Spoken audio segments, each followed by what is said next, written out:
welcome to Storm Reads, and today I'm going to be talking about the books that I read last week, which wasn't very many. So, I read 3 books, which is still a lot, but I kind of got bogged down on one of the books and kind of put me in a slump. Even though I still enjoyed it, it just really bummed me out because it was my most anticipated out of all the most anticipated reads, and I just wasn't feeling it. And so it kind of put me in a little bit of a slump and affected everything that I read this week. But that's okay, it happens.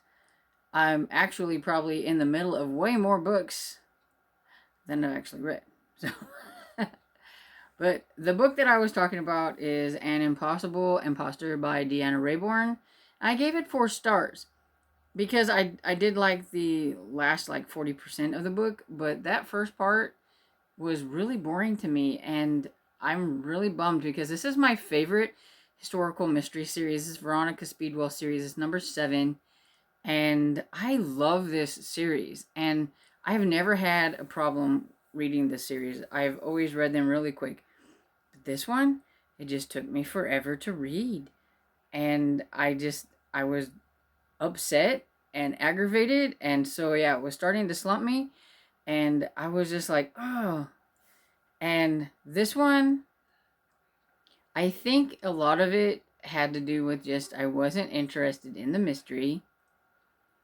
And then events about, I don't know, maybe 30%, 25-30% in, you find out something, and it really aggravated me because I did not want that the series to go like that way and to make it difficult for the 2 main characters. I mean, we struggled with trying to get these characters together till book 5, I think. And so I didn't need the author to put a wrench in things. And because of that, I think I was anxious about figuring out how it was going to go from there, how the characters were going to deal with things.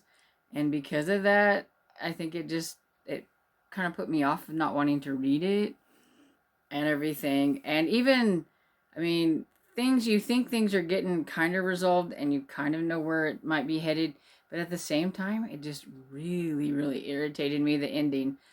And I think there's only 2 more books in this series, and so I better get me some happily ever after with the 2 main characters, or I'm going to be really, really mad.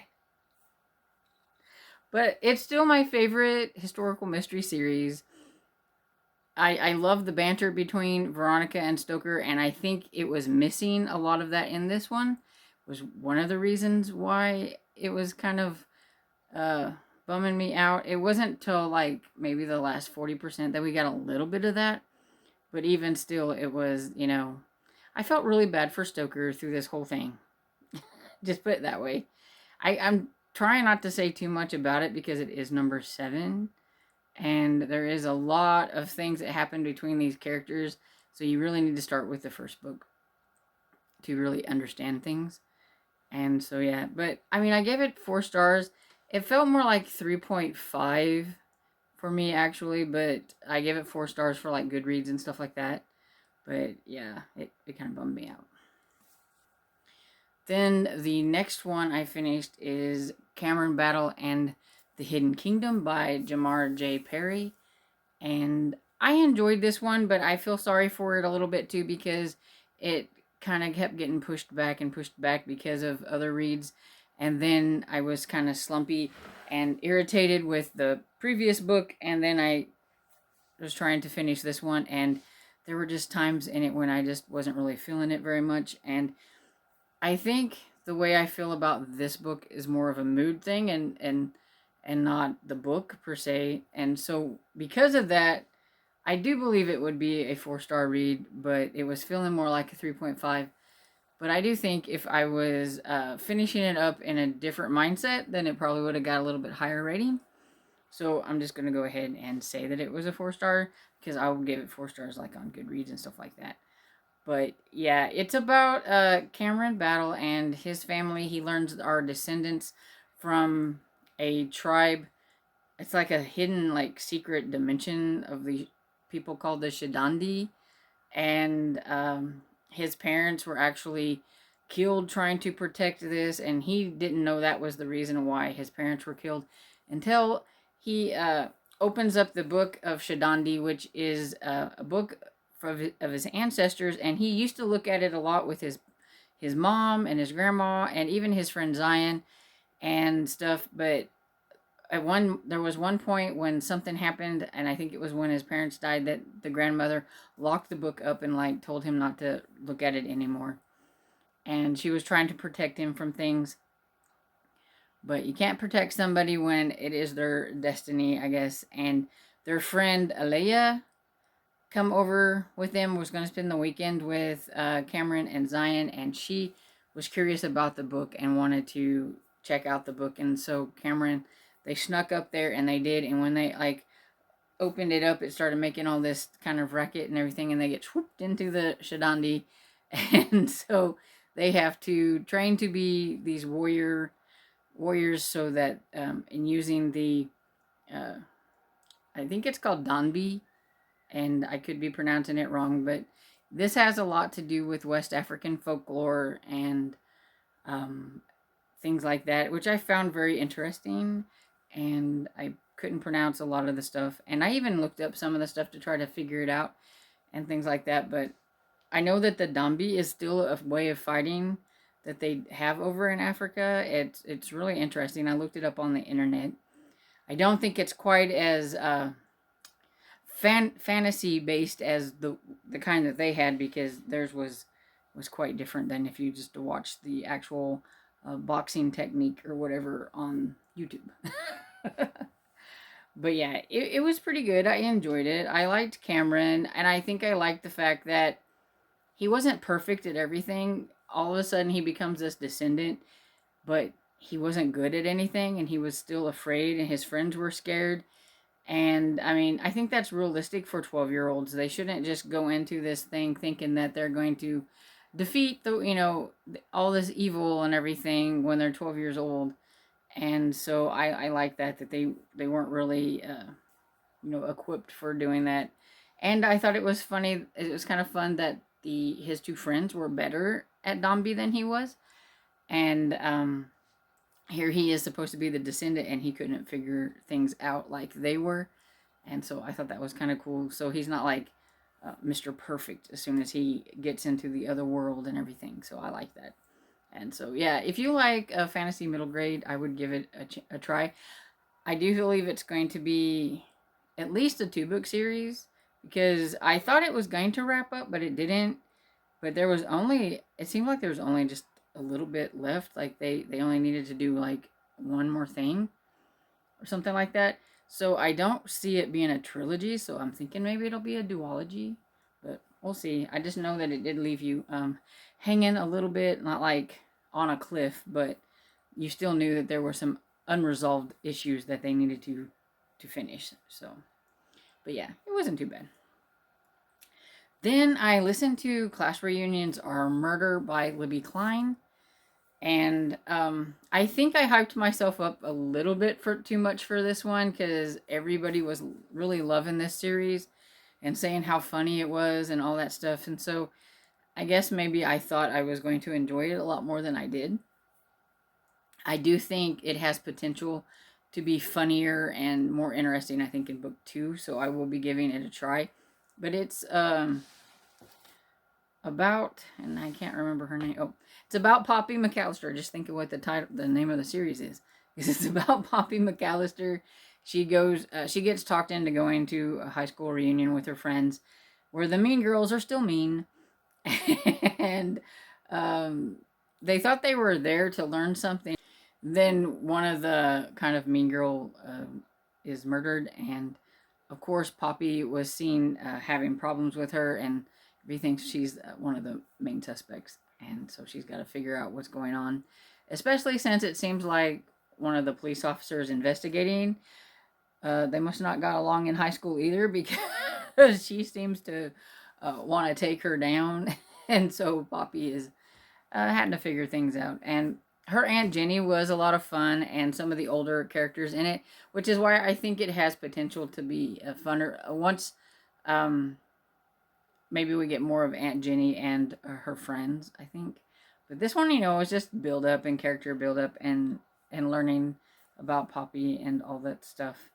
Um, there seems like there's a potential for a love triangle, which I'm not happy about. I do not like love triangles, and sometimes it kind of just puts me off to where I don't want to read it. But I will read the second book probably during March with March Mystery Madness. Got too much going on in February, but I will give it a try because I think it like I said, I think it has potential, and so I will. But I gave it 3.5 stars, so I mean that's still good because that means I liked it. Just didn't mean that I really liked it or loved it. I liked it. And so yeah, there's that. And so that's pretty much everything that I read last week. But I am still in the middle of The Count of Monte Cristo by Alexander Dumas. I think, close to 60%, and I've got like 20 hours left in the audiobook. So I'm getting there. I'm going to be listening to this pretty hardcore for the next week because I do want to get it done before January is over. I've got too many things happening in February. I need to get this done. I can't have any rollover. So it's got to get done. And there's a lot of page numbers here for the page count in the New Beginnings readathon, and I just wanted to get it done for that. I am still working on 1776 by David McCullough.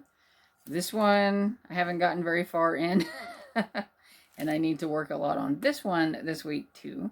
So I would like to get it done this month as well. And yeah, got a lot of catching up to do in this, like 1 week and a couple days before the end of the month. I'm also working on Keeper of the Lost Cities by Shannon Messenger.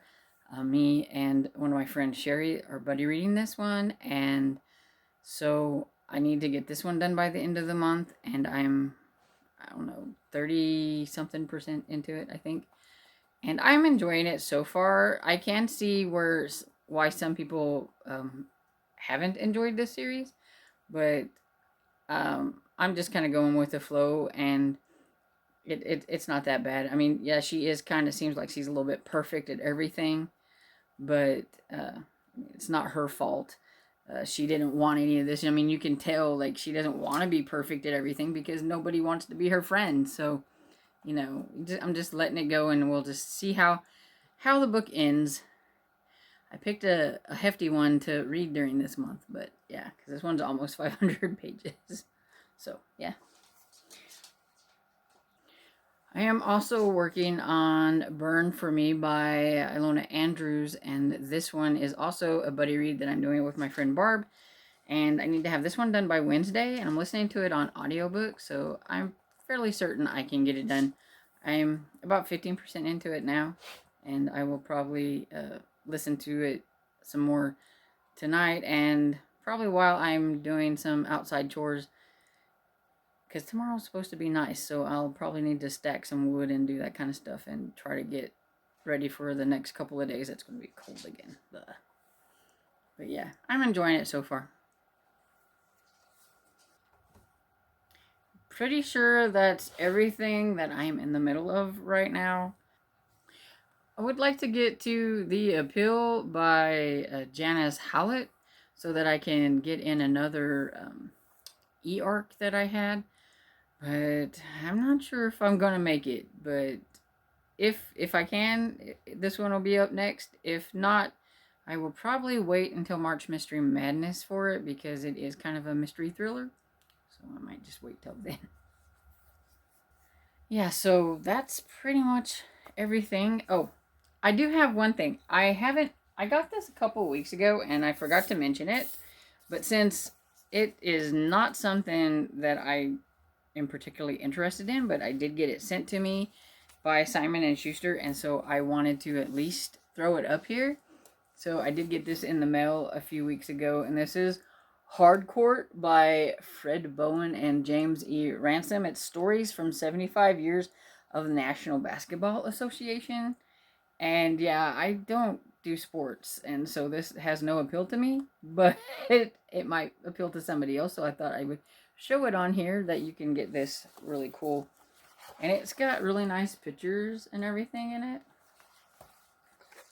A lot of really cool pictures and stuff. The actual book is just pretty basic. It's got a basketball on it with the name stuff. So I mean, the cover is prettier than that, but yeah. But anyway, so if you are a fan of basketball and you think this is cool, you can get this from Simon and Schuster. So there's that. I have a friend who is really into basketball, and I may see if I can, I might send it to her because I'm not going to read it. But it was thoughtful of them anyway. And so, yeah, that's pretty much everything I have to say for this week. If you've read any of these books, please chat about it down in the comments. I always love to read comments, and I do try to comment back. And if you enjoyed this video, please give it a thumbs up and subscribe. And I will see you all in the next video. Bye.